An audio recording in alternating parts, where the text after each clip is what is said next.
Okay, so a couple of years ago I had an amp called the Bartel Starwood. Some of you might remember that. It was a stonking big 45 watt head and cab that had an unusual way of working. Now, if you know what Bartel amps are and what they're like, you'll know what I mean. But if not, this video is really going to be about how I've come to understand how to use these sorts of amps. Now, Mark Bartel was the guy who started Tone King, sold it many years later, having been very successful, and started his own, basically one-man operation, hand making from scratch the cabinets and covering them in the Tolex or tweed. He makes amazing videos about this on Instagram. He even makes the knobs that go on the front, designing these things from scratch and making very high-end, basically what you might call a master-built amp. Literally the whole thing is his design and creation and hand work. I find that very impressive. Now, I sold that Roseland and I always sort of regretted it, but it wasn't the right amp for me. I know that now. For a long time I thought, have I made a mistake? I didn't make a mistake selling that amp, but I think I want a Bartel in my life. Now, luckily, because of Coda Guitars here in the UK, who have been lending me gear recently to do videos about, I have a Bartel Starwood here. Now, the Starwood is the middle-sized Bartel amp. The top one, the Rosen 45 watts, 6L6s, reverb and tremolo and master volume. The middle one is 28 watts. Now, I thought it was a 6V6 amp, but it's not. It's a 6L6 amp, which is a nice surprise, which I'll explain in a moment. Now, it doesn't have the tremolo, which is sad, because that trem on the Roseland is one of the best things I've ever heard in my life. But it does have the reverb. And then there is a smaller one, a 6V6 12 watt amp without the reverb. Now, what's unusual about these amps is how they make the different sounds they make. They don't have like switches that say, you know, black panel 60s sound, tweed and Marshall, and you flick between them, which is what his Tone King amps basically are like. This has an unusual and less intuitive, but in the end, very interesting way to change these sounds through the EQ of the amp. And it means that you can truly get like an organic, I don't want to say that word in this context, it's silly, isn't it? But I think you'll know what I mean, like an organic experience using these. But I've been trying to figure out who are these amps for, you know, obviously how do they work, and in what situation can you use them that they're actually useful. Now, what I want to start with is showing you how to dial in the sounds on this amp. So the point is that in the manual, it says there are all these settings that you can get black panel Fender sounds, tweed sounds, Marshall Plexi, and even Vox. But I'm not going to show you exactly the way the manual does. I'm going to show you the way my brain is doing it. And with each setting that I show you, I'll do a sound. Yeah, if you've been confused or just intrigued, hopefully this little section will help you. Then we're going to look at the reverb, we're going to look at the master volume, and finally think about how do you use this amp in a real setting and all of that sort of stuff. So yeah, sit back and enjoy this, hopefully, with a cup of coffee, and I'll see you back in a second. Okay, so we have the preamp section, the reverb, and the master. Should be pretty simple, right? Well, not quite.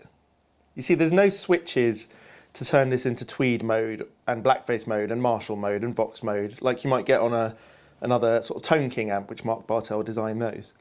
No, this one, he's designed from the ground up to do something completely different. So when these two are in the middle, this is actually how you get the tweed sound. And then you use this to either get a cleaner sound maybe around here, and then like an overdriven tweed sound maybe up here, and then obviously use your master volume to affect that.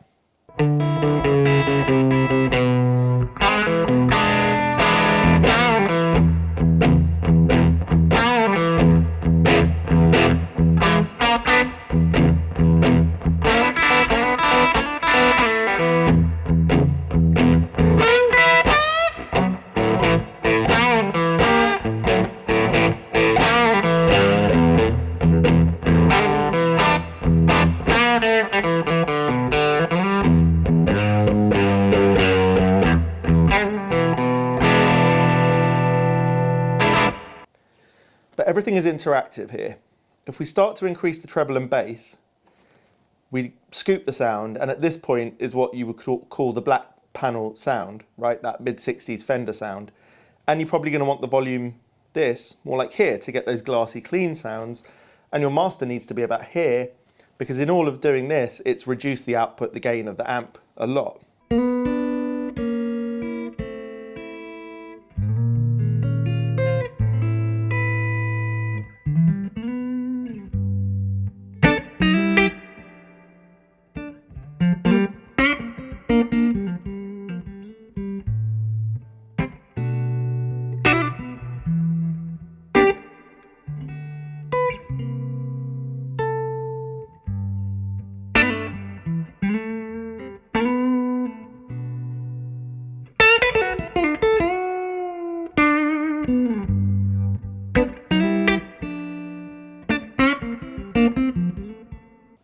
Even if you start to increase this, it won't become saturated and overdriven like a Tweed or a Marshall amp.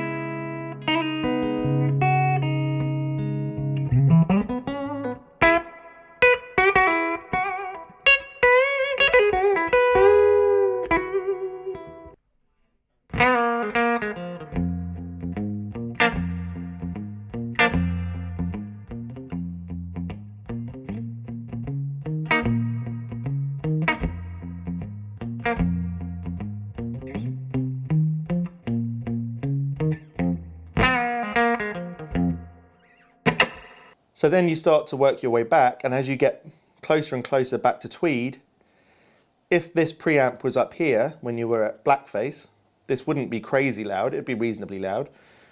But as you get to here, you suddenly start to get more filled out mids and a more warm Tweed tone, and that would be really loud.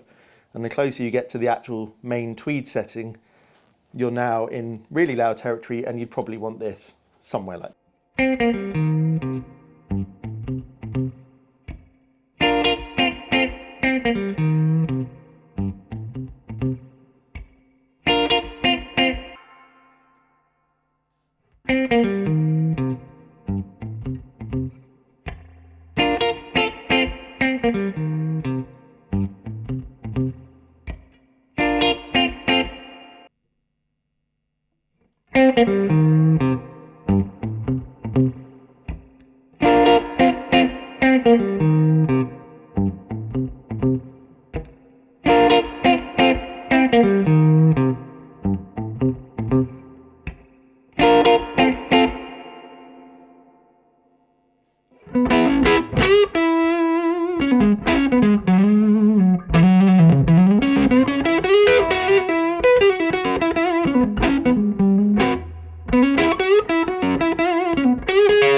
Now we go in the other direction to get to the more Marshall sounds, and I believe the first thing you can do is just take all the bass out, probably put this about here. Now you've got a sort of clean Marshall plexi sound, except I find it a little bit too trebly. Now if I played in a band, what I've heard about this amp is that every sound in it cuts through really well. But when you're playing in isolation, this doesn't sound quite right to me. But what I would do probably is just pull the trebles back a bit and increase the bass a bit. You're still going to get that Marshall character that he's aiming for. The way these interact with each other with the volume gives it that more raucous Marshall.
And if you do this, you'll get what he calls a vox, and he means the sort of chimey, clean vox AC sound, like a Beatles type sound.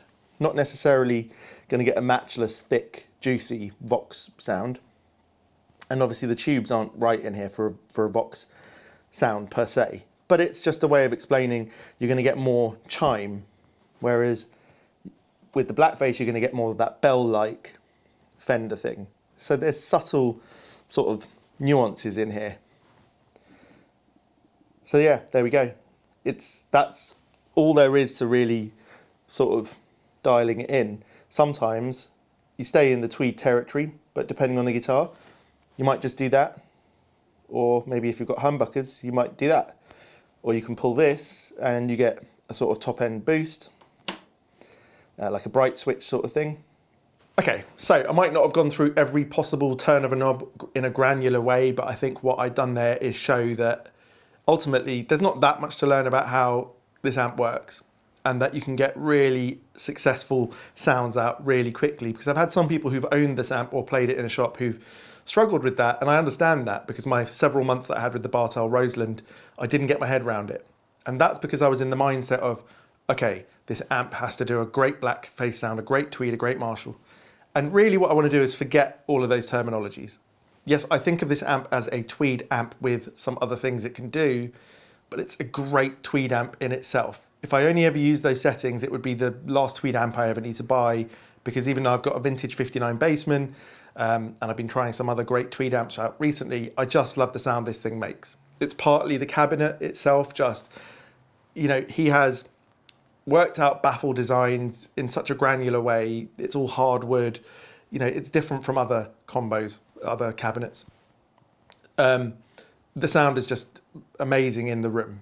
And I've heard this from people who've gigged these amps, that they always cut through the mix really, really well. And I think that one issue I have here is that I play a lot alone, and therefore some of the sounds you get out of amps like the Two Rock Classic Reverb make so much sense to me in an isolated situation. They've got lovely bottom end and all the tone spectrum is covered. But you can actually dial that out of a Two Rock, right? Once you get used to them. But this amp doesn't really let you dial those in massively in the first place. All of the sounds are there to cut through. This is an amp for real situations, and that might seem like not intuitive for a high-end boutique expensive amp. But money aside, you know, this amp is there to be used in a real world thing. So you'd think, why didn't he just make a design that you could flick stuff? But that's what other people are doing. You know, there is something for everyone, and not everyone's mind works in that linear way. And it might be very useful to have a MIDI foot controller and, you know, make a Soldano amp that has settings that you can just tweak easily. That's fine, and those exist, and that's great. And I think those are very useful. But this offers you something else. You know, some people like a different way of thinking, and I think he knows he's not going to make millions of amps. He's going to make maybe a few dozen a year, I guess. I don't know. And there's enough people out there who are interested in something quite different.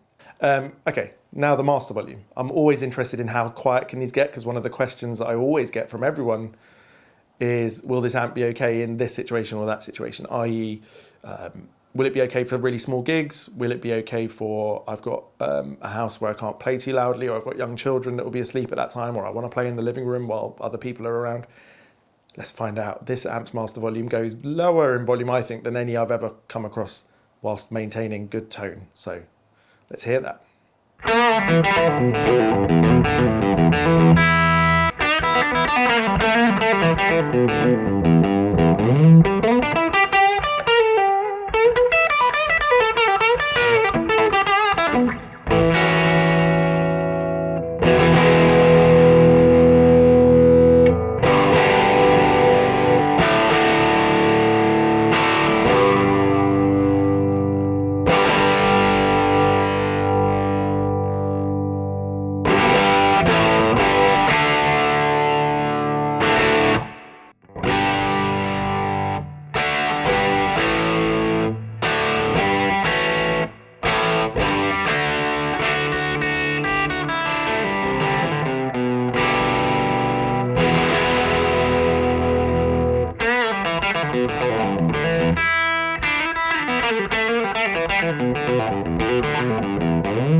Yeah, to me that's spectacularly good. The fact is you can definitely get this amp to sound amazing at 80 to 85 decibels and then be mic'd up at a gig. You can get it to sound amazing at 105 decibels. You can get it to sound really quite impressive at 70, early 70 somethings, so that you can barely hear it. So it's useful for every situation. Now, what do I think of every sound? You know, what put me off the big Roseland was that I thought my Two Rock's better for the sort of big black panel sounds. Whatever tweed I had at the time, the Lazy J, I thought that's maybe even better than this tweed sound, or at least they were similar to each other in quality, if not sound. I wasn't into Marshalls then. I am a bit more now, but then I like a JTM 45, which is a bit more of a vintage sound. This is more of a plexi, which that more rock sound. But in the time since I had the Roseland, I've got more into playing to backing tracks. And my plans going forward in the sort of near to middle future are playing with other people. Now, this amp for sure, even if some of those settings don't sound what you might expect in an isolated situation from some other boutique amps, you know, full and big and rich, because those are really seductive, you just know that the fact you can't actually dial in much bass in the Marshall setting, for example, it's because that's going to cut through in a band. That's what Mark Bartel has said here. This is a no compromises amp, really. Within each range of the sound, you have a little area to tweak. I might not have shown it in this video, but if you pull up the volume thing, you get like a bright switch as well. I'm not sure if I mentioned that. It's really aimed at making this as usable as possible in live situations and, you know, in the mix, in whatever context that means to you. And he has managed that. So it's, for me, for someone who wants vintage sounds, it's probably the best all-in-one amp I'm going to get. And if you don't feel anything interesting out of the fact it's all made by one person and so much of it is made by scratch, that's fine. We don't all have to be interested in the same thing. But I quite enjoy the fact of that craft. So for me, just the fact he does that adds something to the whole experience. You feel like you're using something that someone has absolutely poured themselves into, and it's like the culmination of a life's work. And I would put Mark Bartel's name up there with those great amp makers that we all know, and I don't need to mention their names.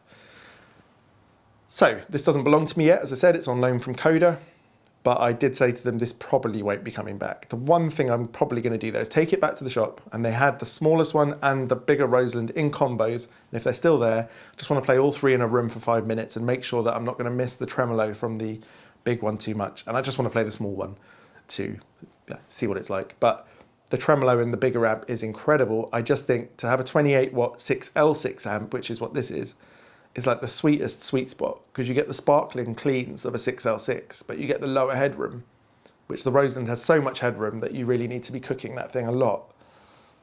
Yeah, I really, really like this type of amp. It's definitely taken me a while to get my head around the fact that it does what it does and how it does it. But now that I have, yeah, I'm fully on board with it. So I hope you enjoyed that. And if you've been thinking about Bartel amps, then I hope that's helped a bit. We're really near Christmas now, so I'm not really sure what the next few videos might be. There could be like a studio update for the year, a lot of comings and goings with gear, and yeah, what are my plans for the next year? I remember I started this year with what are my plans for my playing for the year, so I might look back at that and see if I've accomplished anything. But yeah, I launched my Patreon a few weeks ago and it's been doing pretty well. I've been posting a lot of content on there. I've got the next 7 weeks. I do like a lick of the week every Monday with tab and a video. And I'm doing like a little Delta Blues course, which gets you from beginning to, well, where I'm at, somewhere in the middle, in like intermediate range. But I really enjoy all that Delta Blues, electric Delta Blues with elements of Jimi Hendrix and Stevie Ray Vaughan and BB King thrown in there. Plus all the, obviously the older Delta Blues guys. And that course will slowly unfurl. There's about 4 or 5 lessons up there. It's coming out every couple of weeks. And then I sometimes put in a clip that's going to be in a YouTube video that's not out yet, or a clip that didn't make it into a YouTube video but was still interesting, like a comparison of something. So yeah, and then we'll get to the culmination of which amp am I buying. I've been trying the 2-Rock Vintage Deluxe, the Victoria Silver Sonic.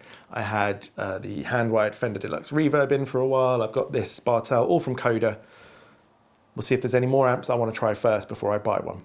All right, cheers guys.